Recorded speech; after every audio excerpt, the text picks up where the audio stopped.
the choices we make in life really affect the outcome and how we proceed in life, I would say. The small choices, which seem to be small at that time, but later on take up monumental proportions.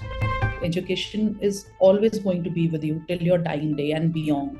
Why do people seek success? They seek it because they want to be happy in life. I love being an advocate. I like to advocate things, and if people are paying me for it, then so be it. That's my good fortune, I would say. For any kind of examination, preparation, the only thing that you have to do is read, and I was very, very meticulous. The most lovable thing about my profession is the fact that it keeps me on my toes and there is no monotony in it. Best way of simplifying things is to get to know them. Once you know something, it becomes simple. So if you laugh, the world laughs with you, and if you cry alone. So if you want the world to be with you, it is better that you laugh so that at least you have more company. I would say that true leader is a person who people are not really scared to approach.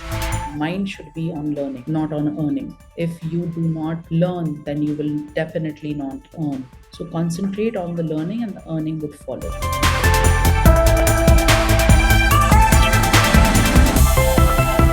I am your host, Gaurav Garg, and we welcome all our viewers to our show, Amazing Mentor. Today with us is Dr. Swati Jindal Garg. She is an advocate on record, practicing in Supreme Court of India, Delhi High Court, and all district courts and tribunal in Delhi. She has a doctorate in criminal law and is the legal member in the Internal Complaints Committee of various private as well as government organizations. She is also an empaneled advocate on various government institutions. Dr. Garg is a guest lecturer in Law Center 1 Law Faculty, Delhi University. She has also authored books on legal issues impacting women and has also written on various issues in reputed journals and has a firm grip on service matters, family matters, civil, criminal and environmental matters. Confidence building and leadership development for women are subjects close to her heart, and she is a firm believer in the fact that holistic development happens when women coach women and take each other forward. Dr. Swati Garg is the founder of the law firm known as Swati Jindal Garg & Associates. She has more than 18 years of experience in the field of education, law, drafting, research, legal consultancy, and more than 10 years of experience in the field of active legal practice. It's a pleasure to welcome Swati Jindal Garg to our show, Amazing Mentor. Welcome, ma'am. Thank you so much. So we will start from your childhood. So tell us, how was you as a child? Well, as a child, I presume I was just like any other child, carefree, careless most of the times, a liability to my parents, who were always wondering that if there is no noise in the house, what is she doing? So I would say I was just like any other child. So any of your childhood memory that you would like to share? I don't know. I have always amazed myself in the sense that I really do not have a lot of memories. I do not also like to keep memories because I hardly ever take any photographs or any pictures, and I'm always amazed by people who do, wondering as to what they would do with it. I like to live in the moment. So, while at one time I would have a very, very clear image of certain things that happened in my life, and on the other hand, some things would be totally blank. It's really unfortunate. I do not pride myself on these things. I remember meeting one of my classmates somewhere, and I told her that, after speaking to her for a good 5-10 minutes, I told her, you know what, you look very familiar. And I was heartbroken when she said that, well, I was in your class for 2 years. And this is also not very, very long after I finished my school. So I don't know, there are certain things that I really don't remember at all. But yes, when you talk about my memories, I do remember that I never really liked to play with children of my own age. I was always hanging around older people. And the same is the case now also. As far as people of my age are concerned, I always used to feel that I would, what would I learn from them? They always seemed to be kiddish to me at that point, and even now. And so much so that my friends call me somebody who was born 60. And I always am amazed when I hear people that, I wish I was 16 again. I mean, I would hate to be 16 again and, to have missed out on all the experiences that I had from 16 till my current age. I enjoy every aspect of my age, I would say. So these are the memories I have primarily. I mean, always eager to walk around with older people, and I don't know whether it's a good thing or a bad one, but I haven't really suffered because of this habit of mine, I would say. So let me redraft the question. So any notorious activities that you remember from your childhood? Well, any notorious activity that happened in my vicinity, it was undoubtedly my involvement. I would say that. I mean, to the extent that I remember school teachers calling me and asking me to nominate myself for the post of the head girl, because you see, in our school, I'm from Presentation Convent School, senior secondary school, and the system was that you had to nominate yourself, and only then you could participate in the elections, and then people would vote for you. And my teachers, I remember calling me and being very amazed that, Swati, why don't you, they used to call me Jindal at that time, okay, that Jindal, why don't you nominate yourself for the post of head girl? And I remember telling them, well, if I become the head girl, I would have to come to the assembly on time. Because for as long as I could remember, I never could attend the assembly in my school. Reason being that I always used to reach late, and I was the first contender to clean the field. The punishment for latecomers was that you had to clean the field. We had the upper field and the lower field, which was, in the early morning before the sweeper came, it was littered with packets of chips and bottles, Coke bottles, and the kind. And any latecomer was punished by cleaning the field. And it was my daily habit. And I, so much so that I had kind of just become very good at cleaning. And the sirs who were involved in taking us to task would just look at me and say, don't you ever feel ashamed? And I used to tell them that what is the shame in being a cleanliness expert? And to me, the reason for being late for the school was because I used to study at night. For as long as I can remember, the entire day was busy in other exploits, and the only time that I could get to study was late at night. So I would just tell my mind at 10 in the night that, okay, this is the beginning of day for me. I would sit to study and read. I love reading. And I would invariably get to sleep by about 4:30, depending on the kind of work that I was doing that night. And then, I would pride myself on taking an hour extra for my early morning sleep. And if that made me late for the school assembly, well, so be it, because, you have to win some and you have to lose some. So that I remember was, my teachers were all very, very, they used to feel bad about me also, thinking that is ladki ka kya hoga, that sort of an image I had. And such a promising young student you are, and yet, look at you. My mother giving up hopelessly, saying that, if only you could get up early. She used to feel that somehow, I think 99% of the population feels that the early bird catches the worm. But for me, I'm like, look, if you're doing your homework and if you're finding out at night where the most of the worms reside, then you will anyways catch the worm despite being late, because you know the adda of the worms, So you do your homework well, you find out where the worms are living, you find out how to enter that space, and then you chill and you relax and you get up at your own time and you reach the address of the worms, and you will definitely catch worms. So that has been my kind of, habit, that I will not give up my early morning sleep. And people say that it takes 21 days to develop a habit. Let me tell you, that is the biggest farce. I tried, I would say, for 21 years, and still I haven't developed the habit of getting up early. And I'm like, how the hell do we need to get up early? Why are we getting up early? Sun has a duty to perform. He is rising, or it is rising. Let it do it. We will get up when we are comfortable, and the heavens will not fall if we don't. Any teachers that have any particular strong influence in your life?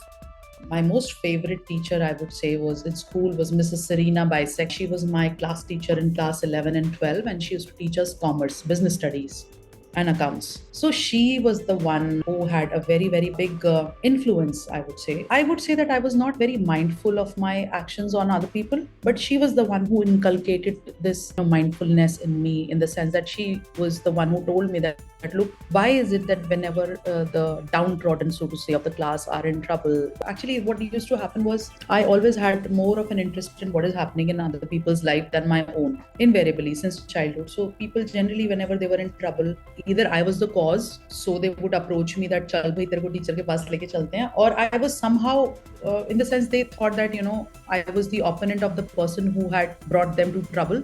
So they would come to me for help. So Mrs. Bisek was the one who told me that, look, Swati, you are the unsashed leader. Even if you do not want to be the leader, people, whenever they are approaching you, that means they see something in you. So you have a duty to be mindful of your actions on them, because even if you realize or you don't, people are following you, and maybe they are by default imitating you also. Maybe you're justifying your actions to them, or they feel that because you are doing them, those actions are justified, so you are influencing them. So at least learn to be polite to others and try to imagine that they are, genuine people, and your actions will have a lot of impact on them. So I think that was the point, one of the turning points, I would say. Then I had another teacher in my law when I was doing my LLB. This is after I had already graduated after school, and I did my graduation from Sri Ram College. And then I came to law faculty. Professor Raina, he is now retired, and he had a lasting impact on me, in the sense he was very, very encouraging to me.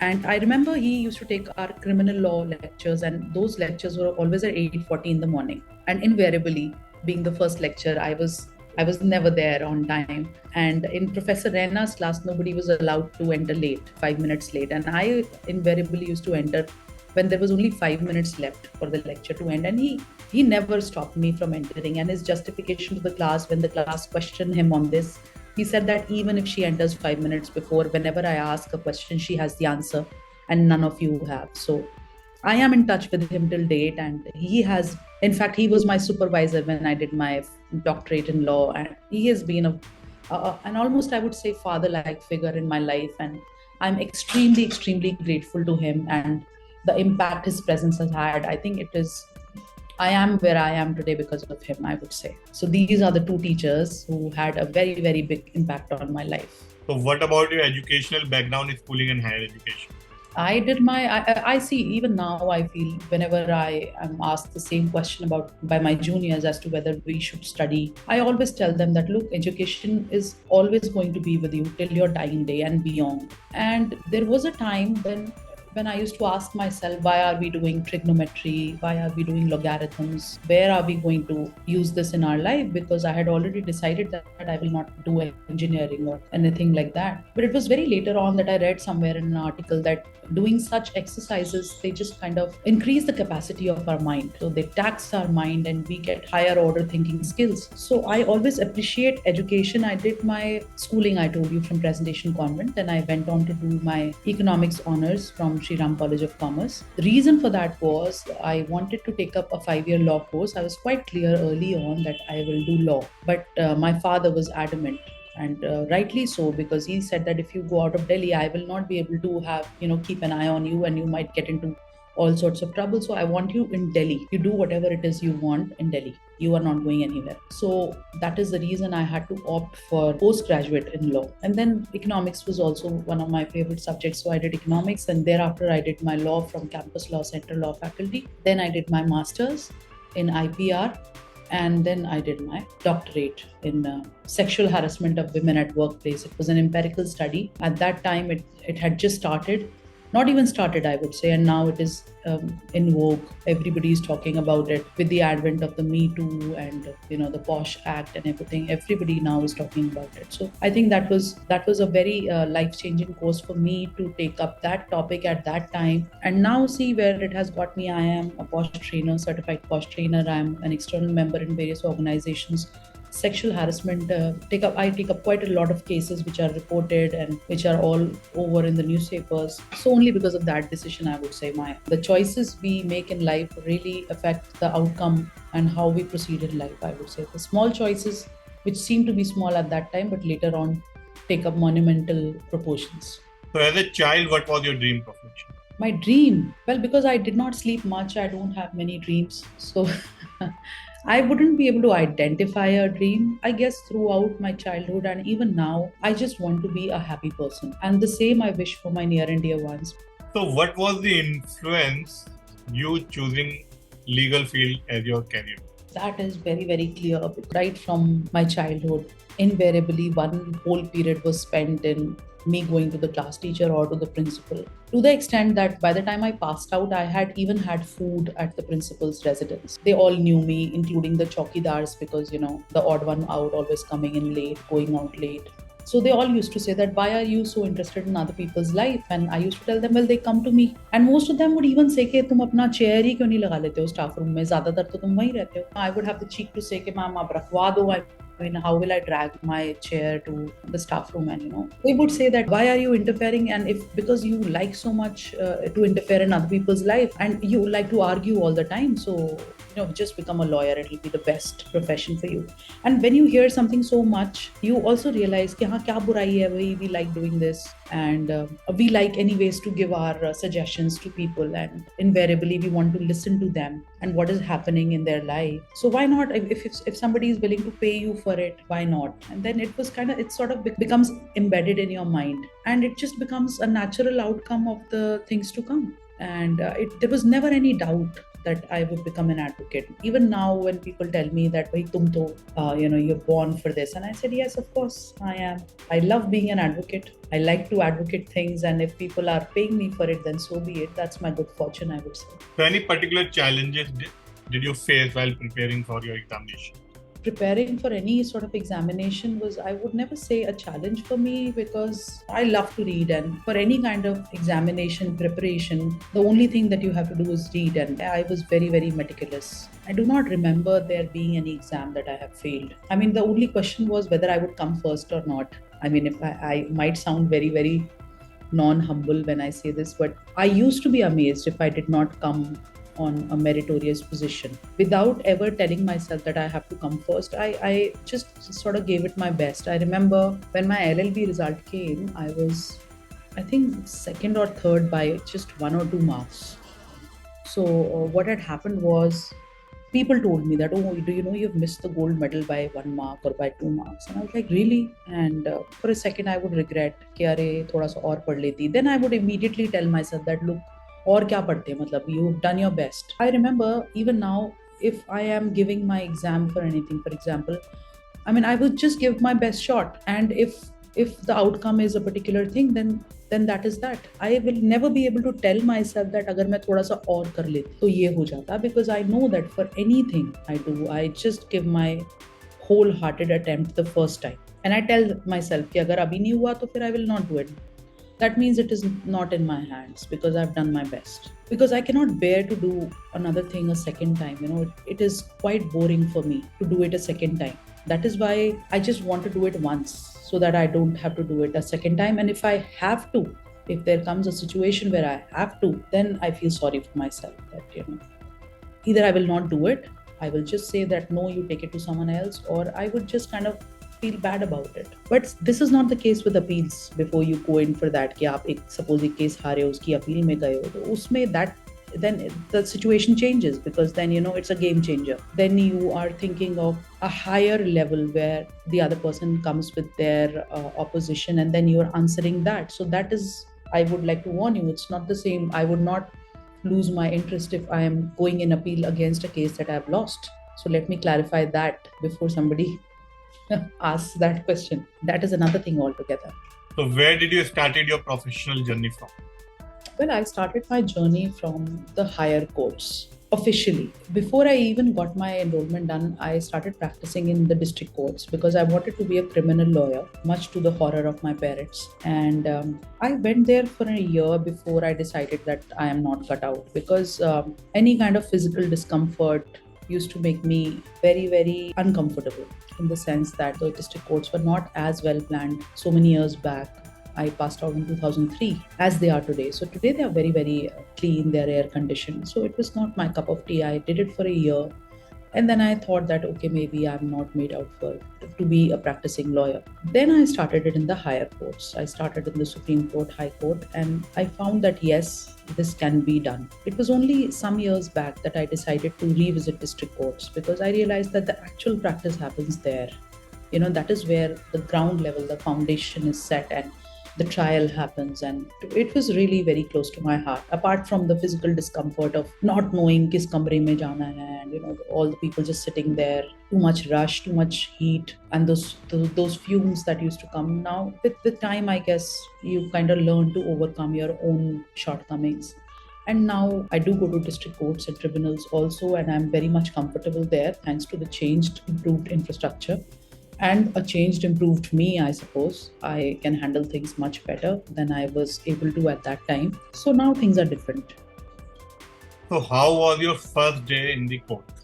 This is again one of those things that I even tell my juniors, who would, when we come out with a very good judgment or a very good win, they would want to take pictures. And I tell them that, look, this is it's nice also. And they would keep the first appearance slip with them, that as a memory, as a keepsake. And I really don't remember what my first appearance was like. I don't know why, but I really have no memory of it at all. And now if people tell me कि कितने cases आपने करे हैं, क्या क्या कुछ लिखा है कहाँ, I really forget. I haven't really kept a record of it. There are only some instances that I remember, but not really my first appearance. I remember it was a case of the Red Fort blasts. That I remember. You remember long time back there had been some blasts at the Red Fort, and it was a criminal case where I was assisting the defense lawyer. That is it, but I don't really remember any particular time. I just remember all the trial happening, the evidence taking being done, and the cross questioning and all, but not the exact background of it all. So what were your initial days challenges when you started your professional journey? The initial day challenges remain the same as they are now. Apart from the improved infrastructure, the timings. See, as far as the timings are concerned for a practicing advocate, they're very, very irregular. So you will hassle yourself and you prepare the case in its entirety for a final hearing, only to go the next day and realize that the bench is not sitting, or the other side is not comfortable. They've taken an adjournment. The hassles are the same. You have maybe 5 hearings on a particular day, and how to manage and appear in all of them, how to manage the balance between preparing for the case, client dealing, appearing and arguing, and yet, managing a social life, family life. All these, of course, they're challenging, but with time you become better at it. Of course, it's a part of every profession, not just a lawyer's. Then there are now, of course, instances where the High Court, for example, would sit till 7 in the night, 8 in the night, and you're like, okay, I have a flight scheduled for 8, how do I reach? The court is not getting up. And you had presumed that the court will get up at 4 or 5, and then you would have sufficient time. I mean, there are times when the Supreme Court sat, for example, till 9 on one of the days. So it becomes difficult, but that is a charm of taking up this profession, the unpredictability of it all. That is, I think, because any kind of monotonous profession was not for me. I mean, I do not like a 9 to 5 schedule anyways. So this is the perfect thing, I would say. So what's that one thing you love about your profession the most? The most lovable thing about this profession is the number of people you get to meet and the various situations that you get to experience through the lives of your clients. You would also know, for example, the nitty-gritties of construction, because you are handling a case that deals with some tender-related delays that happened in the construction, why they happened, and then the builder will tell you, "Madam, ye ho gaya tha, ye ho gaya tha." At the same time, you would also know about the medical line, because you're also handling a medical negligence case. Then you would also know about the life of a laborer who was caught unawares and who had to face sexual harassment at her workplace, and you would know how a laborer lives her life, because I do a lot of pro bono work also. You would also know the nitty-gritties of the teaching, as in you're handling some service matter that relates to, for example, a Delhi University lecturer. So many things, so many interactions and various people you meet on a day-to-day basis. So you are vicariously living their lives for them. You are a part of their life, and a lot of interesting things happening. You would realize that a lawyer who has had, say, 10-20 years of practice has seen it all. I mean, if a client comes to me and says, "Ma'am, aapko bhi hairani hogi," I tell myself mentally, okay, let me see ke hairani, because nothing amazes me now. It'll be something really, really gruesome. I hope I don't get amazed, because it has to be something really gruesome or something really, really kind that someone did that would amaze me. Acha, usne aise kar diya. Like very recently, in one of the matrimonial matters, I'm representing the husband. So he came to me and he said that we had a 4-5 months courtship period, madam, and it was only that on the day of my engagement, which was one day before my marriage, that I saw my wife for the first time. And that amazed me. I said, all right, are you telling me that you met your wife, you saw her for the first time on the day of engagement? And he was also he said, yes, I did. And that amazed me. The most lovable thing about my profession is the fact that it keeps me on my toes and there is no monotony in it. Yes, I will be back today at 5, or I will be back today at 10 in the night. I cannot say, because I don't know myself. So that gives me a lot to look forward to as to what exactly I would be doing with my time. That I would say is the nicest thing. So who is your mentor in your professional journey? I wouldn't be able to name one person who has mentored me. I have learned something from everybody I meet, including my students, my juniors, my colleagues, my seniors, the senior advocates that I brief.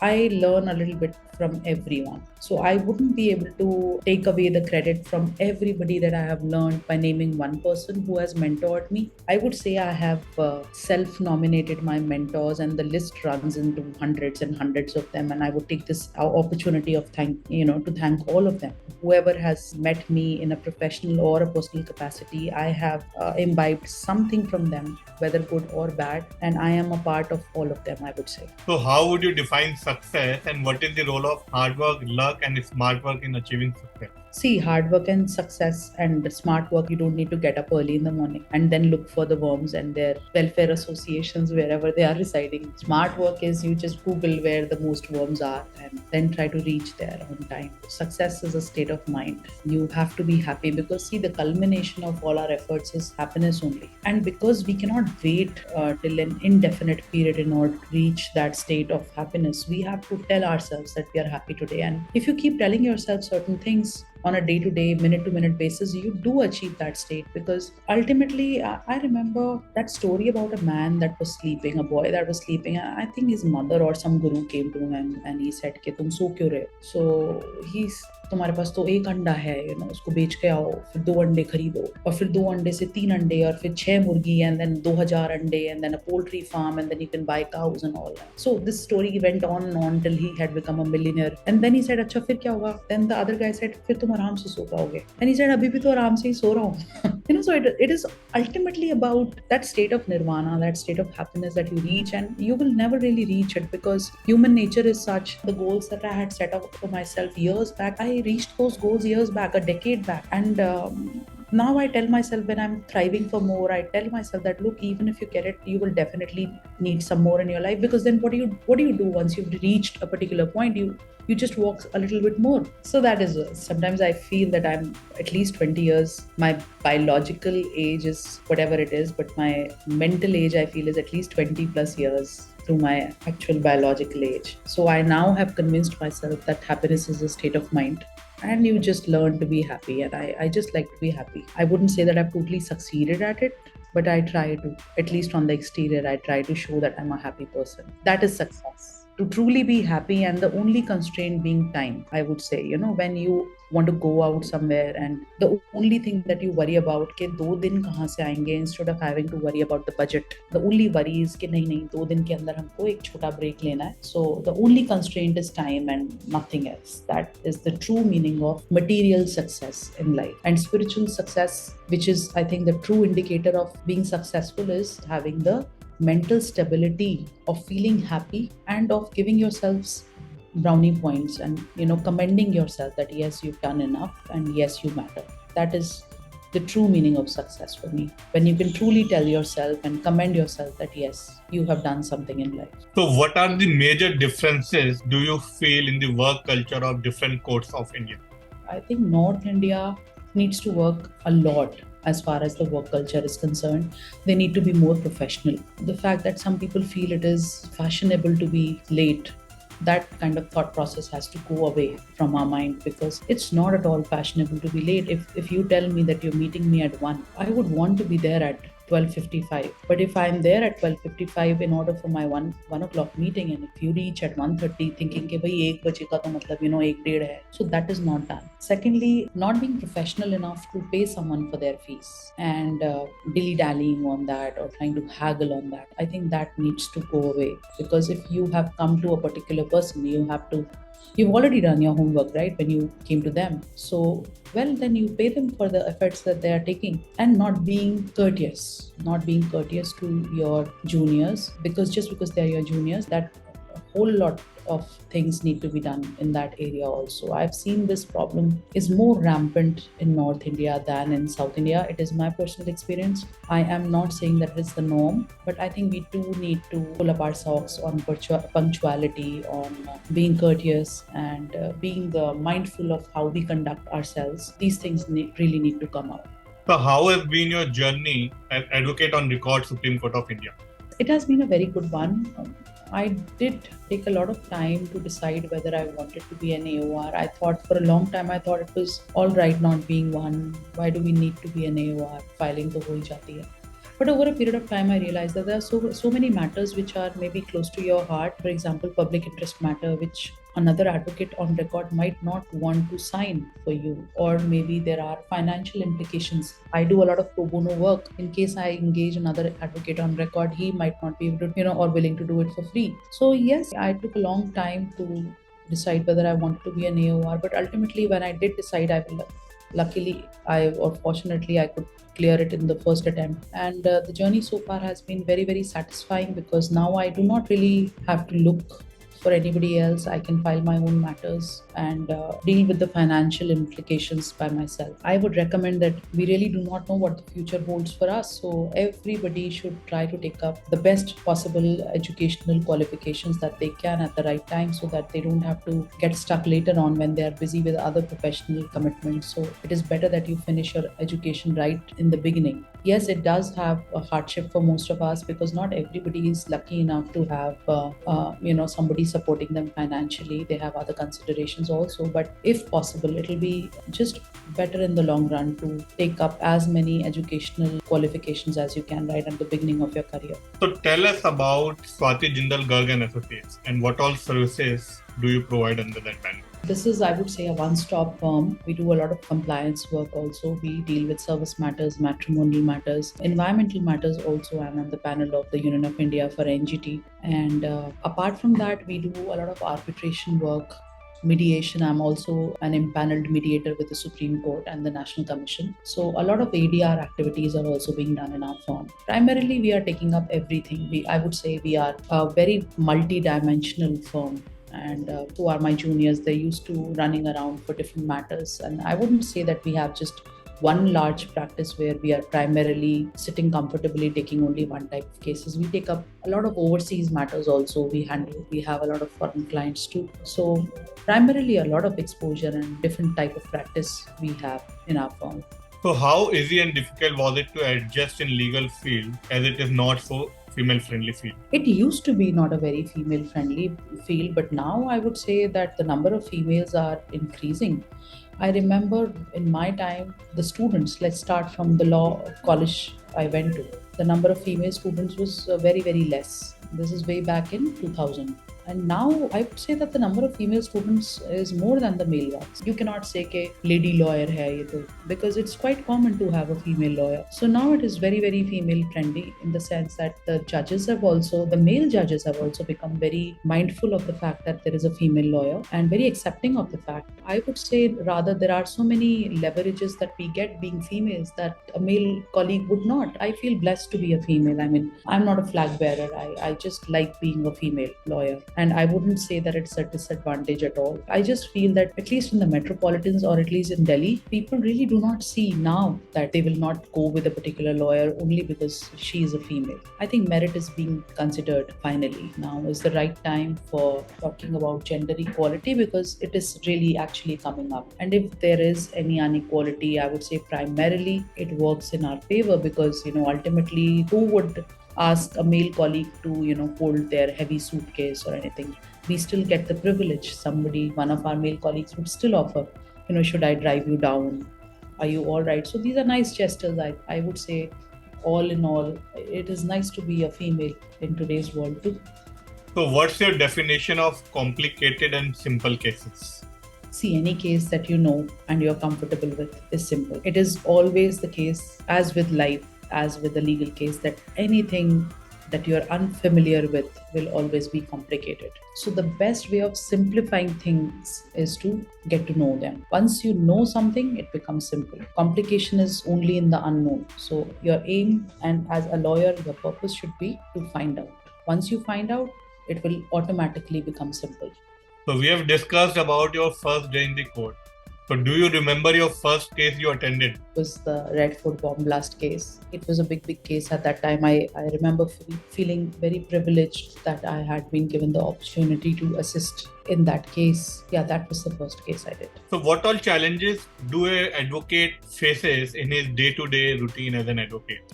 you're running around from one court to the other. If you have a practice that involves multiple courts and tribunals, given the Delhi traffic situation, the same challenges: how to reach different courts on time. If you are appearing online, then how to ensure that the network doesn't play up, how to ensure that you're fully prepared for all the cases given the time constraints that you have. I think the same challenges are faced by every other lawyer. So do funny incidents happen in court?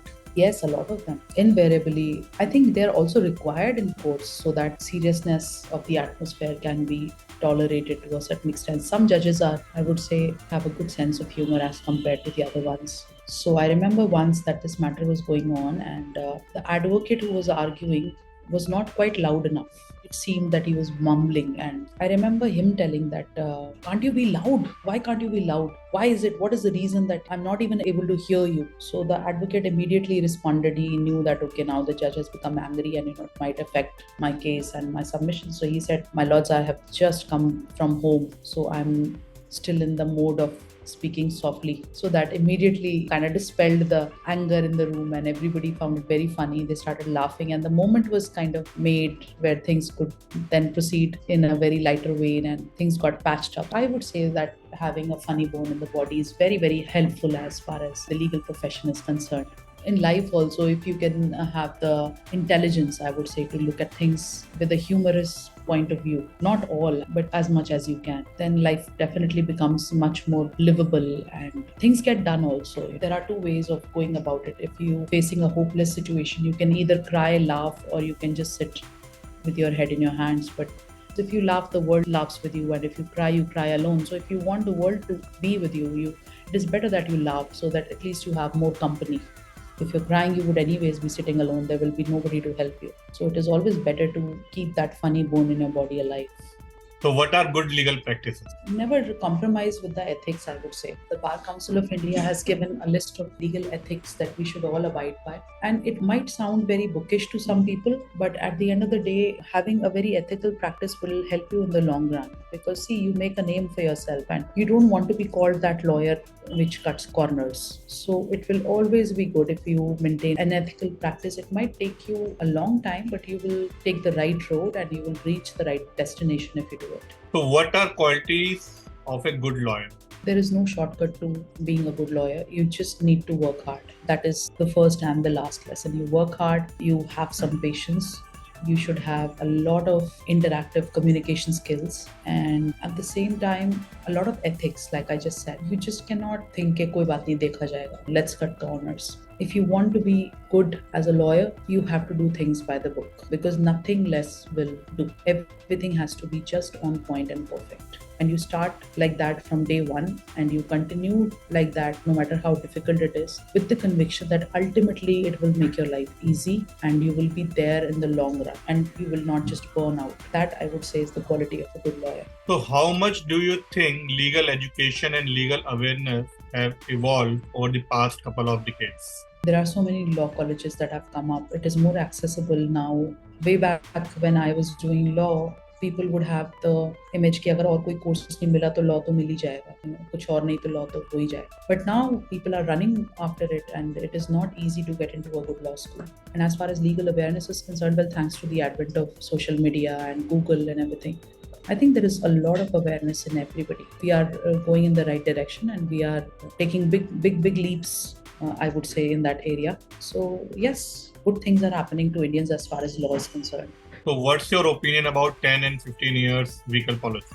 Well, I think on the face of it, it comes as a good policy in order to combat environment pollution. But ultimately, if we see the gist of it, there might be vehicles which are 20 years old and they're less polluting than a vehicle which is, let's say, 2 years old. So in other countries, there is the program that involves the annual checkup of the vehicle. And if the vehicle is declared to be fit to ply on the roads, then it is allowed to do so. I think that the same kind of system should evolve in India also, where vehicles are checked every year or every 2 years to see if they're fit to ply on the roads and if they're not polluting. Because ultimately, if a vehicle has been maintained properly, and if you're killing it just because, 10 years have passed, then you're also increasing the overall pollution by unnecessarily discarding materials that are usable. Whereas we can have vehicles that are only say 3 or 4 years old and they have not been maintained at all. So they are causing a lot of pollution despite being young, so to say. So I think we need to kind of further revamp this policy where we actually check the fitness of the vehicle before declaring it fit or not fit. So what are your other areas of interest apart from being a lawyer? Being a lawyer really does not leave you with a lot of free time. But yes, I would say as far as the other areas are concerned, I love reading fiction. I love reading Indian mythology. I would say I'm quite a spiritual person, so I like to read up on spiritual books. And music is one of my, I would say, passion. I love to hear good music, listen to good music. So music and reading primarily, and traveling too. I like to travel. So what does leadership means to you, and what are the quality of a good leader? A true leader will always lead by example. So in order to be a good leader, you have to make sure that you have the right qualities. I would say that true leader is a person who people are not really scared to approach, very approachable and very, very strong at the same time, convinced of the actions that he or she is taking. There should be no second thought or no doubt about the actions in his or on her own mind. He should be very, very assured, having already made up his or her mind. And if that quality is there in a person, then I would say that yes, that person is a true leader. Approachability, conviction, honesty, confidence, and leading by example. So what's your advice for new lawyers? There is no shortcut. And if you want to really, really succeed in life as a lawyer, then I would say that give yourself a period of 5 years. Do not think that you will start earning in the first 5 years. Forget about the money. If law is a noble profession, if you're here for money, money will come, definitely. And so much money will come that you will not know what to do with it. Because finally, when you have the money, you will not have the time, like I said. See, what will you do? You need time to spend the money. You won't have that time. You would be so busy with your profession. So in the first 5 years at least, your mind should be on learning, not on earning. If you do not learn, then you will definitely not earn. So concentrate on the learning and the earning would follow. That is my one advice to the budding lawyers. So advice to the lawyers in the courtroom.